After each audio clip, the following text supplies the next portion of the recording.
ಓಂ ಶ್ರೀ ಗುರು ಬಸವಲಿಂಗಾಯ ನಮಃ. ನನ್ನೆಲ್ಲ ಪ್ರೀತಿಯ ವೀಕ್ಷಕರುಗಳಿಗೆ ವಚನಗಳು ವಿತ್ ಮುಗುಳುನಗೆ ಚಾನಲ್ಗೆ ಆತ್ಮೀಯವಾದ ಸ್ವಾಗತ. ಸ್ನೇಹಿತರೆ, ಈ ಅನಿಶ್ಚಿತ ಜಗತ್ತಿನಲ್ಲಿ ಪ್ರಾಮಾಣಿಕವಾಗಿ ಧೈರ್ಯದಿಂದ ಬದುಕುವುದು ಹೇಗೆ? ಇದು ನಮ್ಮೆಲ್ಲರನ್ನ ಕಾಡುವ ಪ್ರಶ್ನೆ ಅಲ್ವಾ ಸ್ನೇಹಿತರೆ? ಈ ಪ್ರಶ್ನೆಗೆ ಸುಮಾರು 900 ವರ್ಷಗಳ ಹಿಂದೆ ಅಂದರೆ 12ನೆಯ ಶತಮಾನದಲ್ಲೇ ಬಸವಣ್ಣನವರು ತಮ್ಮ ವಚನದಲ್ಲಿ ಅದ್ಭುತವಾಗಿ ಹೇಳಿದ್ದಾರೆ. ಈ ಒಂದು ವಚನದಲ್ಲಿ ತುಂಬ ಅದ್ಭುತವಾಗಿರುವಂತಹ ಸೂತ್ರ ಅಡಗಿದೆ ಅಂತ ಅನಿಸುತ್ತೆ. ನಾವು ಆ ಸೂತ್ರವನ್ನು ಸ್ವಲ್ಪ ಬಿಡಿಸಿ ನೋಡುವ ಪ್ರಯತ್ನವನ್ನ ಮಾಡೋಣ. ಕೇವಲ ಇದು ಒಂದು ವಚನವಲ್ಲ, ಇದೊಂದು ಜೀವನದ ಸೂತ್ರ. ಈ ಸೂತ್ರ ಯಾಕೆ ಹುಟ್ಟು ಅಂತ ತಿಳ್ಕೊಬೇಕಾದ್ರೆ ನಾವು ಒಂದು ಕ್ಷಣ 9 ವರ್ಷಗಳ ಹಿಂದೆ ಹೋಗಿ ಬರಬೇಕು ಅಂತ ಅನಿಸುತ್ತೆ. ಆ ಕಾಲದ ಪರಿಸ್ಥಿತಿ ಹೇಗಿತ್ತು, ಮತ್ತು 12ನೆಯ ಶತಮಾನದಲ್ಲಿ ಸಮಾಜ ಹುಟ್ಟಿನಿಂದಲೇ ಶ್ರೇಷ್ಠ ಕನಿಷ್ಠ ಅಂತ ತೀರ್ಮಾನ ಮಾಡುವಂಥ ಒಂದು ಕಠಿಣ ಜಾತಿ ಪದ್ಧತಿ, ಜ್ಞಾನ, ಧರ್ಮ ಎಲ್ಲವೂ ಕೆಲವೇ ಜನರ ಸ್ವತ್ತು, ಪುರೋಹಿತರ ಶಾಹಿ ವ್ಯವಸ್ಥೆ, ಇಂತಹ ಒಂದು ಉಸಿರುಗಟ್ಟಿಸುವ ವಾತಾವರಣದಲ್ಲಿ ಕಲ್ಯಾಣದಲ್ಲಿ ಬಸವಾದಿ ಶರಣರು ಒಂದು ದೊಡ್ಡ ಕ್ರಾಂತಿಯ ಕಿಡಿಯನ್ನೇ ಒತ್ತಿಸಿದ್ರು. ಆ ಕಲ್ಯಾಣ ಕ್ರಾಂತಿ ಆ ಜ್ಞಾನವನ್ನ, ಸಮಾನತೆಯನ್ನ ಪ್ರತಿಯೊಬ್ಬರ ಮನೆ ಬಾಗಿಲಿಗೆ ತಲುಪಿಸುವ ಚಳುವಳಿ ಅದು. ಹಾಗಾಗಿ ಇಂದಿನ ಒಂದು ವಿಡಿಯೋದಲ್ಲಿ ವಚನ ಆ ಹೋರಾಟದ ನಡುವೆ ನಿಂತಿದ್ದ ಸಾಮಾನ್ಯ ಶರಣರಿಗೆ ಧೈರ್ಯ ತುಂಬುವಂತಹ ಒಂದು ಮಂತ್ರದಂತಿತ್ತು. ಅದ್ಭುತವಾದ ಚಿತ್ರಣ. ಅಂದ್ರೆ ಇದು ಕೇವಲ ಆಧ್ಯಾತ್ಮಿಕ ಸಾಲುಗಳಲ್ಲ, ಅದೊಂದು ಸಾಮಾಜಿಕ ಕ್ರಾಂತಿಯ ಘೋಷವಾಕ್ಯ. ಹಾಗಾದರೆ ಆ ಧೈರ್ಯದ ಮಂತ್ರ ಏನಾಗಿತ್ತು ಅಂತ ನೋಡೋಣ. ಈ ವಚನವನ್ನ ಮೊದಲು ಪೂರ್ತಿಯಾಗಿ ನೋಡೋಣ ಸ್ನೇಹಿತರೆ. ಆಯುಷ್ಯ ತೀರಿದಲ್ಲದೆ ಮರಣವಿಲ್ಲ, ಭಾಷೆ ತಪ್ಪಿದ್ದಲ್ಲದೆ ದಾರಿದ್ರ್ಯವಿಲ್ಲ, ಅಂಜಲದೇಕೋ ಲೋಕ ವಿಗರ್ಭಣೆಗೆ, ಅಂಜಲದೇಕೋ ಕೂಡಲ ಸಂಗಮ ದೇವ ನಿಮ್ಮ ಆಳಾಗಿ. ಇದನ್ನ ಕೇಳಿದಾಗ ತುಂಬ ಸರಳ ಅಂತ ಅನ್ನಿಸ್ಬೋದು. ನೋಡಿ ಎಷ್ಟು ಚೆನ್ನಾಗಿದೆ. ಆಯುಷ್ಯ ತೀರಿದಲ್ಲದೆ ಮರಣವಿಲ್ಲ, ಭಾಷೆ ತಪ್ಪಿದ್ದಲ್ಲದೆ ದಾರಿದ್ರ್ಯವಿಲ್ಲ, ಅಂಜಲದೇಕೋ ಲೋಕ ವಿಗರ್ಭಣೆಗೆ, ಅಂಜಲದೇಕೋ ಕೂಡಲ ಸಂಗಮ ದೇವ ನಿಮ್ಮ ಆಳಾಗಿ. ಮತ್ತೆ ಇದೊಂದು ಪದದಲ್ಲೂ ಕೂಡ ದೊಡ್ಡ ಅರ್ಥವಿದೆ. ಈಗ ಮೊದಲ ಸಾಲಗಳಲ್ಲಿ ನೋಡೋದಾದ್ರೆ, ಆಯುಷ್ಯ ತೀರಿದ್ದಲ್ಲದೆ ಮರಣವಿಲ್ಲ, ಭಾಷೆ ತಪ್ಪಿದ್ದಲ್ಲದೆ ದಾರಿದ್ರ್ಯವಿಲ್ಲ. ಮೊದಲನೆಯ ಸಾಲು ಹುಟ್ಟು ಸಾವು ನಮ್ಮ ಕೈಯಲ್ಲಿಲ್ಲ, ಅದು ನಿಸರ್ಗದ ನಿಯಮ. ಆದರೆ ಎರಡನೆಯ ಸಾಲು ಇದೆಯಲ್ಲ, ಭಾಷೆ ತಪ್ಪಿದ್ದಲ್ಲದೆ ದಾರಿದ್ರ್ಯವಿಲ್ಲ ಅನ್ನೋದು ಇವತ್ತಿನ ಕಾಲಕ್ಕೆ ಸ್ವಲ್ಪ ಆದರ್ಶವಾದಿ ಎನಿಸುವುದಿಲ್ವೇ? ಹೇಗೆ ಅಂದರೆ, ನಾವು ಎಷ್ಟೋ ಪ್ರಾಮಾಣಿಕರು ಕಷ್ಟದಲ್ಲಿದ್ದುದನ್ನು ನೋಡಿದ್ದೇವೆ. ಅದೇ ಹೊತ್ತಿಗೆ ಭ್ರಷ್ಟರು, ಮಾತು ತಪ್ಪುವವರು ಶ್ರೀಮಂತರಾಗ್ತಾರೆ. ಹಾಗಾದರೆ ಬಸವಣ್ಣನವರು ಈ ಮಾತನ್ನು ನಾವು ಹೇಗೆ ಅರ್ಥ ಮಾಡಿಕೊಳ್ಬೇಕು? ಬಹಳ ಮುಖ್ಯವಾಗಿರ್ತಕ್ಕಂತಹ ಸಾಲು ಇದು. ನಾವು ದಾರಿದ್ರ್ಯ ಅನ್ನೋ ಪದವನ್ನ ಕೇವಲ ಹಣಕಾಸಿನ ಬಡತನಕ್ಕೆ ಸೀಮಿತಗೊಳಿಸಬಾರ್ದು.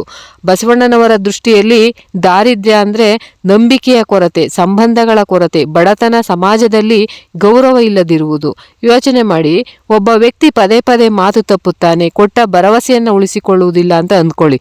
ಆರಂಭದಲ್ಲಿ ಅವನು ಮೋಸ ಮಾಡಿ ಸ್ವಲ್ಪ ಹಣ ಗಳಿಸಬಹುದು. ಆದರೆ ದೀರ್ಘಕಾಲದಲ್ಲಿ ಏನಾಗುತ್ತೆ? ಅವನನ್ನು ಯಾರೂ ನಂಬಲ್ಲ. ಖಂಡಿತ ಅವನೊಂದಿಗೆ ವ್ಯವಹರಿಸಲು ಯಾರೂ ಕೂಡ ಮುಂದೆ ಬರಲ್ಲ. ಅವನ ಸುತ್ತ ಜನರಿದ್ದರೂ ನಿಜವಾದ ಸ್ನೇಹ ಸಂಬಂಧಗಳು ಇರುವುದಿಲ್ಲ. ಇದಕ್ಕಿಂತ ದೊಡ್ಡ ದಾರಿದ್ರ್ಯ ಬೇಕೇ? ಇನ್ನೊಂದಿದೆಯೇ? ಇದು ಇಂದಿನ ಒಂದು ಕಾರ್ಪೊರೇಟ್ ಜಗತ್ತಿನಲ್ಲಿ ನೇರವಾಗಿ ಅನ್ವಯಿಸುತ್ತಲ್ವಾ? ಇದು ಒಂದು ಕಂಪನಿ ತನ್ನ ಗ್ರಾಹಕರಿಗೆ ಕೊಟ್ಟ ಮಾತು ತಪ್ಪಿದ್ರೆ ಅದರ ಬ್ರ್ಯಾಂಡು, ಮೌಲ್ಯ, ಷೇರು, ಬೆಲೆ ಎಲ್ಲವೂ ಕೂಡ ಕುಸಿಯುತ್ತೆ. ಹಾಗೆ ನಂಬಿಕೆ ಕಳೆದುಕೊಂಡ್ರೆ ಮಾರುಕಟ್ಟೆಯೇ ಅವರನ್ನ ತಿರಸ್ಕರಿಸುತ್ತೆ. ಅದು ಅಕ್ಷರಶಃ ದಾರಿದ್ರ್ಯವೇ ಅಲ್ವಾ? ಇದೇ ರೀತಿ ರಾಜಕೀಯದಲ್ಲೂ ಅಷ್ಟೇ. ಮಾತು ತಪ್ಪುವ ನಾಯಕನಿಗೆ ತಾತ್ಕಾಲಿಕ ಗೆಲುವು ಸಿಗಬಹುದು, ಆದರೆ ಜನರ ವಿಶ್ವಾಸವನ್ನ ಶಾಶ್ವತವಾಗಿ ಕಳೆದುಕೊಳ್ತಾನೆ. ಬಸವಣ್ಣನವರು ಹೇಳುತ್ತಿರುವುದು ಕೂಡ ಇದನ್ನೇ. ನೈತಿಕತೆ ಅಂದ್ರೆ ಕೊಟ್ಟ ಮಾತನ್ನ ಉಳಿಸಿಕೊಳ್ಳುವುದು. ಕೇವಲ ಪುಣ್ಯದ ಕೆಲಸವಲ್ಲ, ಅದೊಂದು ವ್ಯಾವಹಾರಿಕ ಸೂತ್ರ. ಅದೊಂದು ವ್ಯಾವಹಾರಿಕ ಮತ್ತು ಸಾಮಾಜಿಕ ಬದುಕಿನ ಅಡಿಪಾಯ. ಪ್ರಾಮಾಣಿಕತೆ ಇಲ್ಲದೆ ಬರುವ ಸಮೃದ್ಧಿ ಮರಳಿನ ಮೇಲೆ ಕಟ್ಟಿದ ಮನೆಯ ಹಾಗೆ, ಅದು ಉಳಿಯುವುದಿಲ್ಲ. ನೈತಿಕತೆ ಮತ್ತು ಸಮೃದ್ಧಿ, ಈ ಸಂಬಂಧ ನಿಜಕ್ಕೂ ಒಂದು ಗಟ್ಟಿಯಾದ ಅಡಿಪಾಯ.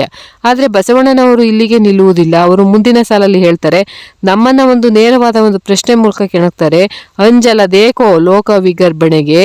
ಈ ಲೋಕ ವಿಗರ್ಭಣೆ ಅನ್ನೋ ಪದಕ್ಕೆ ಇಂದಿನ ಕಾಲದಲ್ಲಿ ಯಾವ ಅರ್ಥ ಕೊಡಬಹುದು? ಅಂದಿನ ಸಮಾಜದ ವಿರೋಧಕ್ಕೂ ಇವತ್ತಿನ ಸಮಾಜದ ವಿರೋಧಕ್ಕೂ ವ್ಯತ್ಯಾಸವಿದೆಯೇ? ಲೋಕ ವಿಗರ್ಭಣೆ ಅಂದ್ರೆ ಜಗತ್ತಿನ ವಿಚಿತ್ರ ನಡವಳಿಕೆ, ಅಸಂಬದ್ಧ ಟೀಕೆ, ಸಕಾರಣವಿಲ್ಲದೆ ವಿರೋಧ. ಅಂದು ಶರಣರು ಜಾತಿ ಇಲ್ಲ ಎಂದಾಗ, ಹೆಣ್ಣಿಗೂ ಸಮಾನತೆ ಬೇಕು ಎಂದಾಗ, ಕಾಯಕವೇ ಕೈಲಾಸ ಎಂದಾಗ ಅಂದಿನ ವ್ಯವಸ್ಥೆ ಅವರನ್ನು ಅಪಹಾಸ್ಯ ಮಾಡಿತು, ಬಹಿಷ್ಕಾರ ಹಾಕಿತು, ದೈಹಿಕವಾಗಿಯೂ ಹಿಂಸಿಸಿತು. ಅದು ಅಂದಿನ ಲೋಕ ವಿಗರ್ಭಣೆಗೆ. ಆದರೆ ಇವತ್ತು ರೂಪ ಬೇರೆ ಅಷ್ಟೇ. ಹೇಗೆ ನೀವು ಸರಿ ಅಂತ ನಂಬಿದ ದಾರಿಯಲ್ಲಿ ನಡೆದರೆ ಒಂದು ಹೊಸ ಆಲೋಚನೆ ಈ ಸಾಮಾಜಿಕ ಜಾಲತಾಣಗಳಲ್ಲಿ ನಮ್ಮನ್ನ ಟ್ರೋಲ್ ಮಾಡ್ಬೋದು, ನಿಮ್ಮ ಮೇಲೆ ವೈಯಕ್ತಿಕ ದಾಳಿ ನಡಿಬೋದು, ಕ್ಯಾನ್ಸಲ್ ಕಲ್ಚರ್ ಅಂತಾರಲ್ಲ ಹಾಗೆ ಅದೇ ನಿಮ್ಮನ್ನ ಮೂಲ ಗುಂಪಾಗಿಡಲು ಪ್ರಯತ್ನಿಸಬಹುದು. ಗುಂಪಿನಿಂದ ಬೇರೆಯಾಗಿ ಯೋಚಿಸಿದರೆ ಬರುವ ಒತ್ತಡ ಇದೆಯಲ್ಲ, ಅದೇ ಇಂದಿನ ಲೋಕ ವಿಗರ್ಭಣೆ. ಅಂದ್ರೆ ಸತ್ಯದ ದಾರಿಯಲ್ಲಿ ನಡೆಯುವವರಿಗೆ ಈ ವಿರೋಧ ತಪ್ಪಿದ್ದಲ್ಲ. ಆದರೆ ಇದನ್ನ ಎದುರಿಸುವುದು ಹೇಗೆ?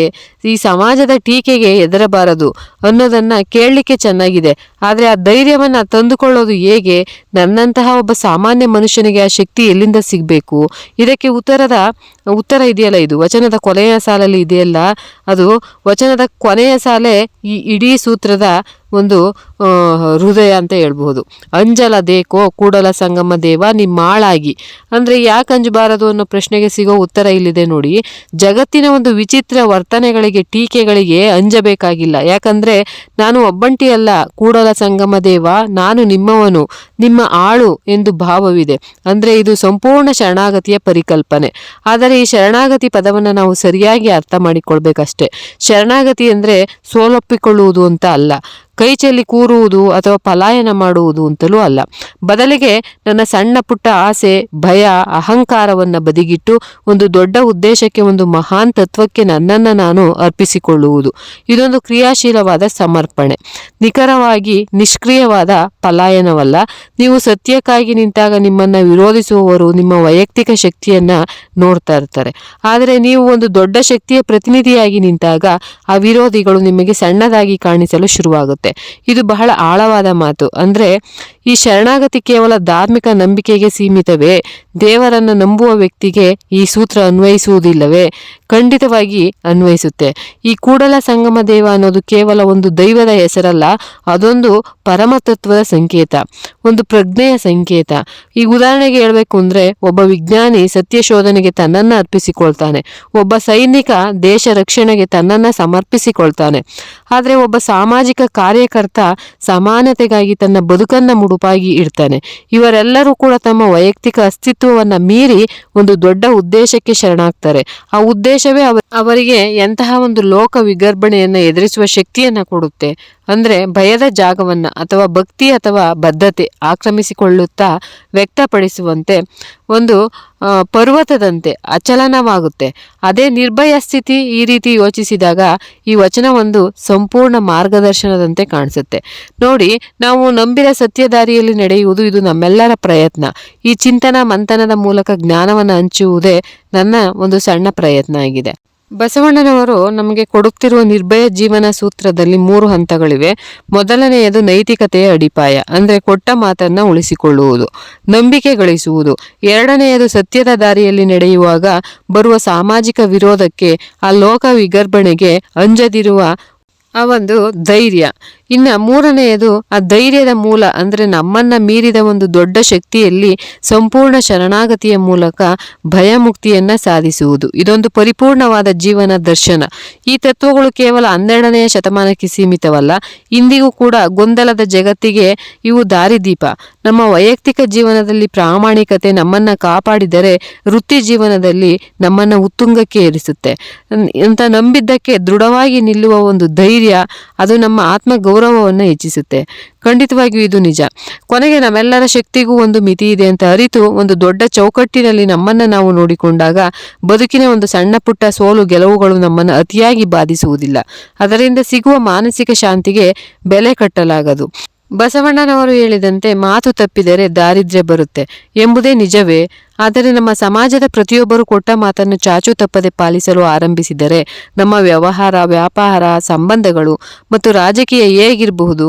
ಮತ್ತು ಇಂದಿನ ಈ ಡಿಜಿಟಲ್ ಯುಗದಲ್ಲಿ ಸತ್ಯಕ್ಕಾಗಿ ನಿಂತಾಗ ನೀವು ವ್ಯಕ್ತಿಗತ ವಾಣಿ ಎದುರಿಸುವ ಲೋಕ ವಿಗರ್ಭಣೆ ಯಾವುದು ಮತ್ತು ಅದನ್ನು ಎದುರಿಸಲು ನಿಮಗೆ ಶಕ್ತಿ ಎಲ್ಲಿಂದ ಬರುತ್ತೆ? ಈ ಪ್ರಶ್ನೆಗಳ ಬಗ್ಗೆ ಯೋಚಿಸುತ್ತಾ ಮತ್ತೆ ಮುಂದಿನ ವಿಡಿಯೋದಲ್ಲಿ ಇನ್ನೂ ಹೆಚ್ಚಿನ ಮಾಹಿತಿಯೊಂದಿಗೆ ಹೆಚ್ಚಿನ ವಚನಗಳೊಂದಿಗೆ ಸಿಗುವೆ. ಎಲ್ಲರಿಗೂ ಕೂಡ ಹೃದಯಪೂರ್ವಕ ಧನ್ಯವಾದಗಳು.